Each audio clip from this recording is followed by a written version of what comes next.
Bismillahirrahmanirrahim. Telah menceritakan kepada kami. Amru bin Ali berkata, telah menceritakan kepada kami. Abdul Wahab berkata, aku mendengar Yahya bin Said berkata, telah mengabarkan kepadaku Sa'd bin Ibrahim, bahwa Nafi bin Jubair bin Mutim mengabarkan kepadanya, bahwa dia mendengar Urwa bin Al-Mughirah bin Syu'bah menceritakan dari Al-Mughirah bin Syu'bah, bahwa dia pernah bersama Rasulullah SAW dalam suatu perjalanan. Beliau lalu pergi untuk buang hajat.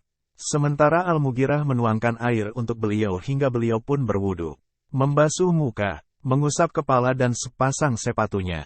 Hadis riwayat Bukhari, hadis nomor 176. Telah menceritakan kepada kami. Ismail berkata, telah menceritakan kepadaku. Malik dari Makramah bin Sulaiman dari Quraib mantan budak Ibnu Abbas, bahwa Abdullah bin Abbas mengabarkan kepadanya, bahwa ia pada suatu malam pernah bermalam di rumah Maimunah, istri Nabi SAW, dan bibinya dari pihak ibu. Katanya, aku berbaring di sisi bantal, sementara Nabi SAW dan istrinya berbaring pada bagian panjang tengahnya. Rasulullah SAW lalu tidur hingga pada tengah malam, atau kurang sedikit, atau lewat sedikit. Beliau bangun dan duduk sambil mengusap sisa-sisa kantuk yang ada di wajahnya dengan tangan. Beliau kemudian membaca 10 ayat terakhir dari surah Al-Imran. Kemudian berdiri menuju tempat wudhu. Beliau lalu berwudhu dengan memperbagus wudhunya. Lalu sholat. Ibnu Abbas berkata, maka aku pun ikut dan melakukan sebagaimana yang beliau lakukan. Aku lalu berdiri di sampingnya. Beliau kemudian meletakkan tangan kanannya di kepalaku seraya memegang telingaku hingga menggeserku ke sebelah kanannya. Kemudian beliau sholat 2 rakaat. Kemudian 2 rakaat. Kemudian 2 rakaat. Kemudian 2 rakaat. Kemudian witir. Setelah itu beliau tidur berbaring hingga tukang azan mendatanginya. Beliau lalu berdiri dan sholat 2 rakaat ringan. Kemudian keluar untuk menunaikan sholat subuh.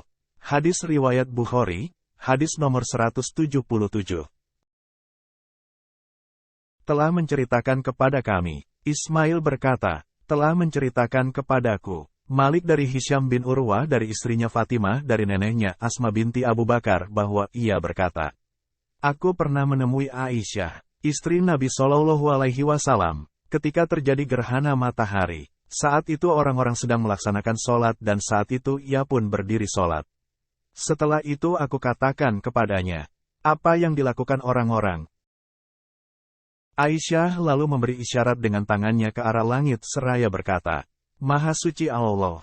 Aku lalu berkata, satu tanda kekuasaan Allah. Lalu dia mengiyakan dengan memberi isyarat. Maka aku pun ikut sholat sementara timbul perkara yang membingungkanku. Hingga aku siram kepalaku dengan air. Selesai sholat Rasulullah SAW mengucapkan puja dan puji kepada Allah. Kemudian beliau bersabda, tidak ada sesuatu yang belum diperlihatkan kepadaku, kecuali aku sudah melihatnya dari tempatku ini hingga surga dan neraka. Dan telah diwahyukan kepadaku bahwa kalian akan terkena fitnah dalam kubur kalian seperti, atau hampir serupa dengan fitnah Dajjal yang aku sendiri tidak tahu fitnah apakah itu. Asma berkata, setiap salah seorang dari kalian akan didatangkan dalam sidang. Lalu dikatakan kepadanya, apa yang kamu ketahui tentang laki-laki ini Rasulullah?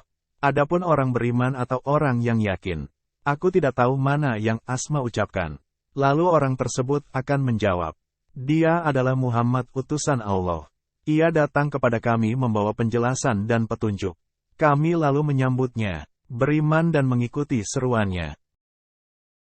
Maka kepada orang itu dikatakan, tidurlah kamu dengan baik. Sungguh kami telah mengetahui bahwa kamu adalah orang beriman.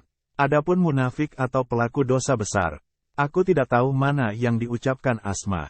Akan menjawab, aku tidak tahu siapa dia. Aku mendengar orang-orang mengatakan sesuatu maka aku pun mengikuti ucapan tersebut. Hadis riwayat Bukhari, hadis nomor 178. Terima kasih telah menonton dan memperhatikan hadis yang kami bahas. Semoga isi dari video ini dapat memberikan manfaat bagi kita semua baik di dunia maupun di akhirat. Tinggalkan like dan komentar agar syiar agama Islam lebih luas lagi.